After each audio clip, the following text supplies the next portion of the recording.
Okay, இன்னைக்கு நம்ம cover பண்ண போற டாபிக்ஸ் என்னன்னு பாத்தீங்கன்னா, முதலாவதா பொருளாதாரம் மற்றும் பாதுகாப்பு பத்தின அப்டேட்ஸ், ரெண்டாவதா விருதுகள், இலக்கியம் அப்புறம் முக்கிய தினங்கள், மூணாவதா ஆளுமை மற்றும் அளவியல் சீர்திருத்தங்கள், கடைசியா ஒரு பாலிசி டீப் டைவா ரொம்ப முக்கியமான சாந்தி சட்டம் 2025 பத்தி பார்க்க போறோம். சரி, நம்ம முதல் செக்ஷனான பொருளாதாரம் மற்றும் பாதுகாப்பு செய்திகளுக்குள்ள போகலாம். இப்போ ஆர்பிஐ எடுத்திருக்கிற ஒரு முக்கியமான முடிவு என்னன்னா, அவங்க கவுண்டர் சைக்ளிக்கல் கேபிட்டல் பஃபர், சுருக்கமா சிசிபின்னு சொல்லுவோம் இல்லையா, அதை இப்போதைக்கு அமல்படுத்த போறதில்லைன்னு முடிவெடுத்திருக்காங்க. ஏன் தெரியுமா? சிம்பிளா சொல்லணும்னா, இப்போதைக்கு பேங்கிங் செக்டார்ல எந்த பெரிய ரிஸ்க்கும் இல்ல.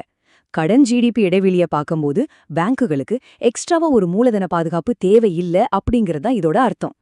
அடுத்து டிஃபென்ஸ்ல ஒரு சூப்பரான அப்டேட். நம்ம டிஆர்டிஓவோட ULGPM V3 ஏவுகணை சோதனை ரொம்பவே சக்சஸ்ஃபுல்லா முடிஞ்சிருக்கு. இதுல கவனிக்க வேண்டிய விஷயம் என்னன்னா, இது முழுக்க முழுக்க உள்நாட்டிலேயே தயாரிக்கப்பட்ட ஒண்ணு. இந்த சக்சஸ் மூலமா இதோட சப்ளை செயின் இப்போ மாஸ் ப்ரொடக்ஷனுக்கு ரெடி ஆயிடுச்சு. நம்ம ஆத்ம நிர்பார் பாரத் திட்டத்துக்கு இது ஒரு மிகப்பெரிய பூஸ்ட்னு தான் சொல்லணும். அடுத்த செக்ஷனுக்கு மூவ் ஆகலாம். விருதுகள், இலக்கியம், அப்புறம் சமீபத்திய முக்கிய தினங்கள். இந்த நம்பர் 2க்கு பின்னாடி ஒரு பெரிய வரலாற்று சிறப்பு இருக்குங்க. விவசாயம் மற்றும் உணவு பாதுகாப்புல சிறப்பான தலைமைத்துவத்துக்காக நம்ம பிரதமர் மோடிக்கு உலக உணவு மற்றும் வேளாண்மை அமைப்பு மதிப்புமிக்க அக்ரிகோலா பதக்கத்தை வழங்கியிருக்காங்க. இந்த பதக்கத்தை வாங்குற 2வது இந்திய தலைவர் அவர்தான். இதுக்கு முன்னாடி 2008ல டாக்டர் மன்மோகன் சிங் இதை வாங்கியிருந்தாரு அப்படிங்கறத கண்டிப்பா ஞாபகம் வச்சுக்கோங்க. இந்த பாயிண்ட்ஸ் எக்ஸாம் பாயிண்ட் ஆஃப் வியூல ரொம்ப குரூஷியல். நல்லா நோட் பண்ணிக்கோங்க. 2026க்கான சர்வதேச புக்கர் பரிசு தாய்வான் டிராவலாக் நாவல் ஜெயிச்சிருக்கு. இதை இங்கிலீஷ்ல மொழிபெயர்த்தது லின் கிங். அதே மாதிரி முன்னாள் பிரதமர் ராஜீவ் காந்தியோட நினைவு தினத்தை நம்ம பயங்கரவாத எதிர்ப்பு தினமா அனுசரிக்கிறோம். அன்னைக்கு தொழில்நுட்ப முன்னேற்றம் மற்றும் பொதுச்சேவைக்கான அவருடைய பங்களிப்பை நினைவு கூர்ந்து பிரதமர் மோடி மற்றும் துணை குடியரசுத் தலைவர் CP ராதாகிருஷ்ணன் ஆகியோர் அவருக்கு மலரஞ்சலி செலுத்தினாங்க.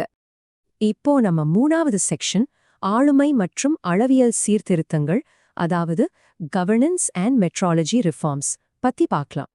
இங்க பாருங்க, ஒவ்வொரு சீர்திருத்தமும் எப்படி நம்ம நாட்டுக்கு ஒரு லாபமா மாறுதுன்னு இதுல கிளியரா இருக்கு. முதல்ல இமாப் போர்ட்டல், இது டிஜிட்டல் கவர்னன்ஸ்ல ஒரு பெரிய வெளிப்படைத்தன்மையை கொண்டு வருது. 2வது ஒரு நாடு ஒரு நேரம் திட்டம், இது எல்லா இண்டஸ்ட்ரீஸ்லயும் இந்தியன் ஸ்டாண்டர்ட் டைமை பர்ஃபெக்டா சிங்க் பண்ணுது. 3வதா இன்டர்நேஷனல் OIML சர்டிபிகேட்ஸ், இது நம்ம இந்திய உற்பத்தியாளர்களுக்கு உலக லெவல்ல ஏற்றுமதி செய்யறதுல ஒரு பெரிய அட்வான்டேஜ் கொடுக்குது. கவர்னன்ஸ் ரிலேட்டட் குவெஸ்டன்ஸ்க்கு இது ஒரு பக்கா ஷீட். ஃபைனலா இன்னைக்கு நாம டீட்டெயிலா பார்க்க போற ஒரு பெரிய பாலிசி அப்டேட், சாந்தி சட்டம் 2025. ஆஸ்பிரன்ஸ், இந்த எக்ஸ்பான்ஷனை எந்த மிஸ்டேக்கும் இல்லாம அப்படியே மனப்பாடம் பண்ணிக்கோங்க. SHANTI அப்படிங்கிறது sustainable harnessing and advancement of nuclear energy for transforming India act. நம்ம நாட்டோட கிளீன் எனர்ஜி கோல்ஸை அடைறதுல இது ஒரு மிகப்பெரிய மைல்கல். இந்த சட்டம் எவ்ளோ ஃபாஸ்டா நடைமுறைக்கு வந்துச்சுன்னு பாருங்களேன். 2025 டிசம்பர் மிட்ல நாடாளுமன்றத்துல ஒரு மசோதாவா அறிமுகமாகி ரொம்ப வேகமா நிறைவேற்றப்பட்டு வெறும் சில நாட்கள்லயே, அதாவது டிசம்பர் 20, 2025 அன்னைக்கே குடியரசுத் தலைவரோட ஒப்புதலை வாங்கி சட்டமா மாறிடுச்சு. சம்மர் பீடுல இந்த சட்டத்தோட பேஸ் என்னன்னா, பல தசாப்தங்களா இருந்த 2 பழைய சட்டங்களை இது முழுமையா ரத்து செஞ்சிடுச்சு. 1962ல வந்த அணுசக்தி சட்டம், அப்புறம் 2010ல வந்த CLNDA சட்டம். இந்த 2க்கும் குட் பை சொல்லிட்டு இப்போ இருக்கிற தூய்மையான எரிசக்தி தேவைகளுக்காகவே உருவாக்கப்பட்ட ஒரு ரொம்ப மாடர்னான அணுசக்தி நிர்வாக கட்டமைப்பை இந்த சாந்தி சட்டம் கொண்டு வந்திருக்கு. இது சுதந்திர இந்தியாவிலே ஒரு வரலாற்று சிறப்புமிக்க மாற்றம்னு சொல்லலாம். இதுவரைக்கும் சிவில் அணுசக்தி துறைனா அது முழுக்க முழுக்க அரசு நிறுவனமான NPCILயோட கண்ட்ரோல்ல மட்டும்தான் இருந்துச்சு, ஒரு முற்றுரிமை.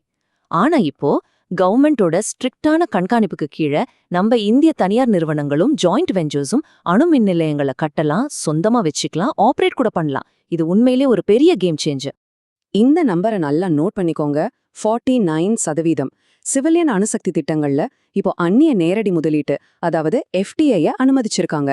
ஆனா நம்ம தேசத்தோட பாதுகாப்பையும் இறையாண்மையும் விட்டு கொடுக்க கூடாது இல்லையா? அதனால இந்த முதலீட்டு வரம்பு ரொம்ப கராரா 49%ன்னு லிமிட் பண்ணப்பட்டிருக்கு.